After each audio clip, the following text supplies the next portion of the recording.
Hey Liz, hey, welcome back to my channel. For those of y'all who don't know me, my name is Christy Love.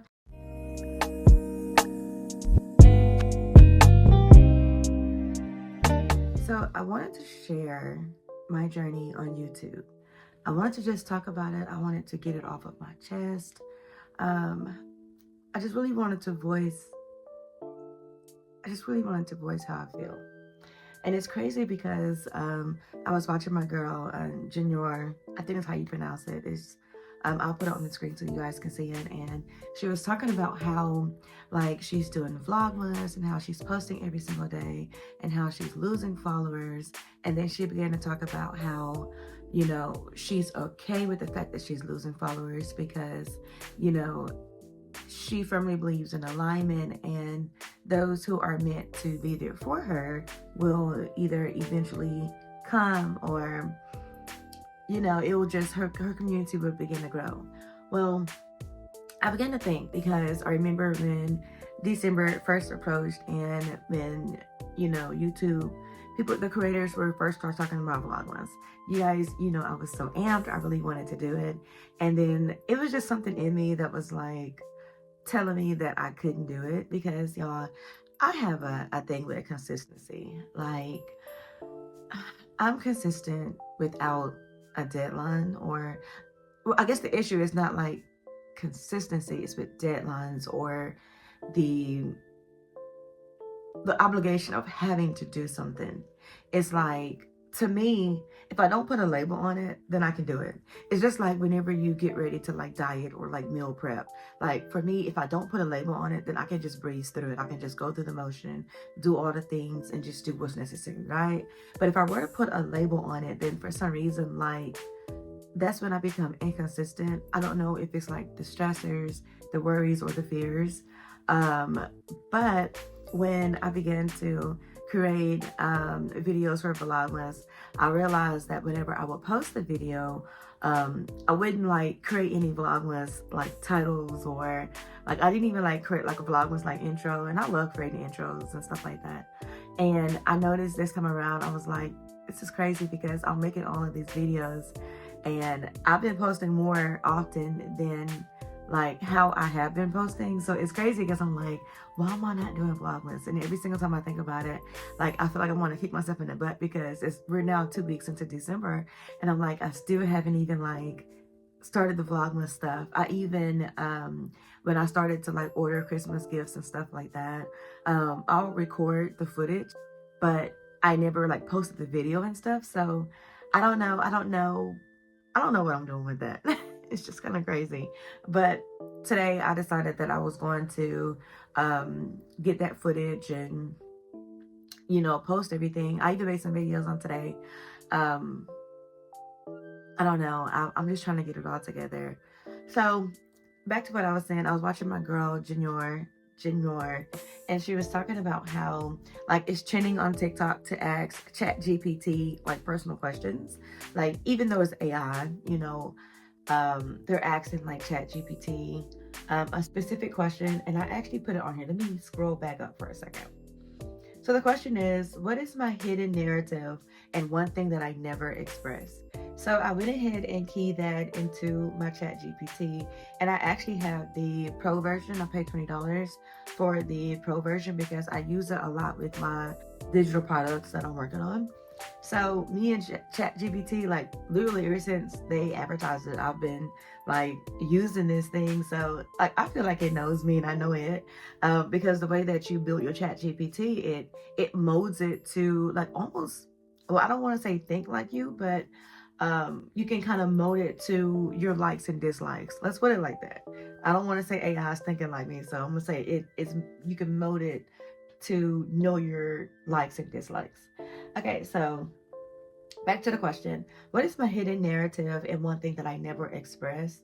And y'all, where's my glasses? I might need to go get my glasses for this. It says that your hidden narrative and the things that you never expressed are deeply personal and unique to your experiences.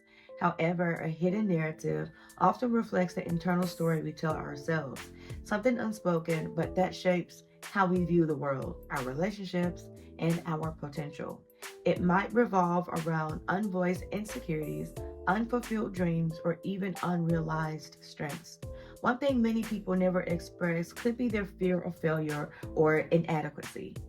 Things that drive their actions are both kept things that drive their actions but are kept beneath the surface. For you, it might also be profound longing or a belief about your capabilities that you hesitate to voice. Yo, when I read that, I was like, my goodness, are you reading me? Like, to me, like, here where I live at, like, I'm outgoing. And it's crazy that I actually started off with outgoing because I'm actually like a introverted extrovert. Like, I don't know if that makes sense, but it makes a lot of sense to me because it's like I love being in social settings, but for some reason, like my social battery like declines like really, really fast.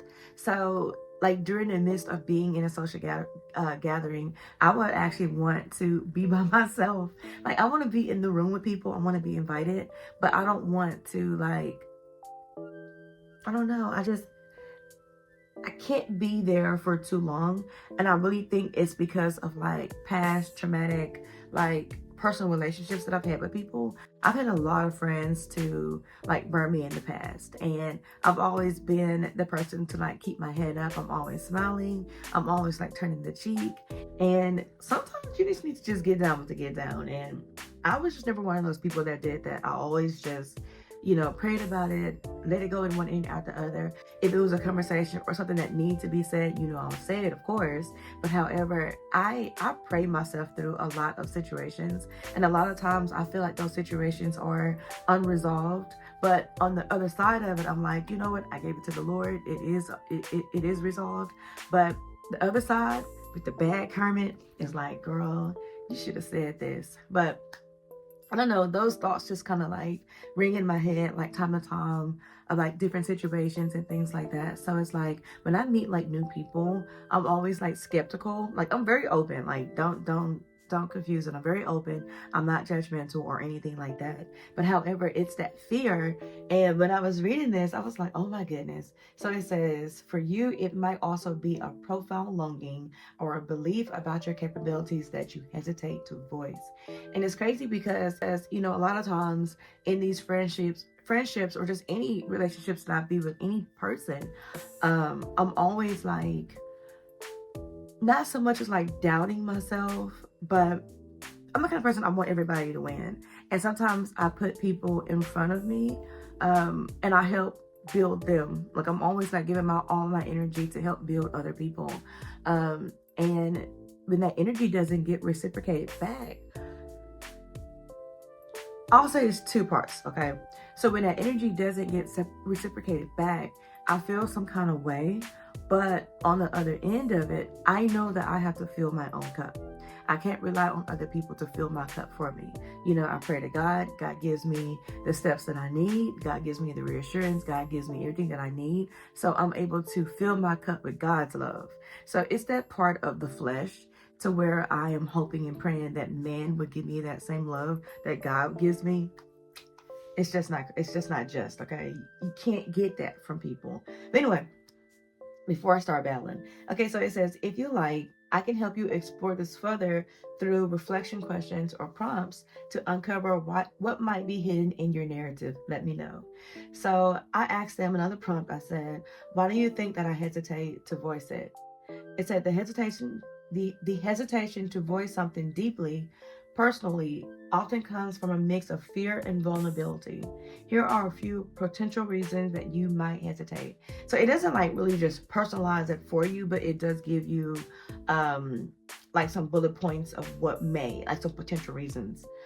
So number one, it has a near fear of judgment, in which that really is my number one, fear of judgment. It says, you might worry about how others will perceive you. Will they understand? Will they judge you or view you differently? This fear can make it hard to share what feels deeply personal. And that is so true, y'all. All right, number two is the fear of rejection. Sometimes voicing your inner truths, whether a dream, a fear, or vulnerability, might feel risky because it opens the door for others to dismiss or reject what matters most to you. Y'all, it's so true. It's crazy. All right, so number three, imposter syndrome. You might question whether your feelings, dreams, or struggles are valid. There's a sense of who I am. Wait, who am I to share this?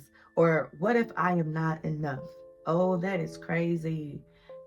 Is that what it is? Imposter syndrome? Let me read that again. Okay, so it says, you might question whether your feelings, dreams, or struggles are valid. There's a sense of, who am I to share this? Or what if I am not enough? Oh, that is so crazy. I ask myself that all the time. All right, so imposter syndrome. I'm going to have to look that up some more. All right, number 4, it says protecting yourself. Keeping something unspoken can feel like a way to maintain control.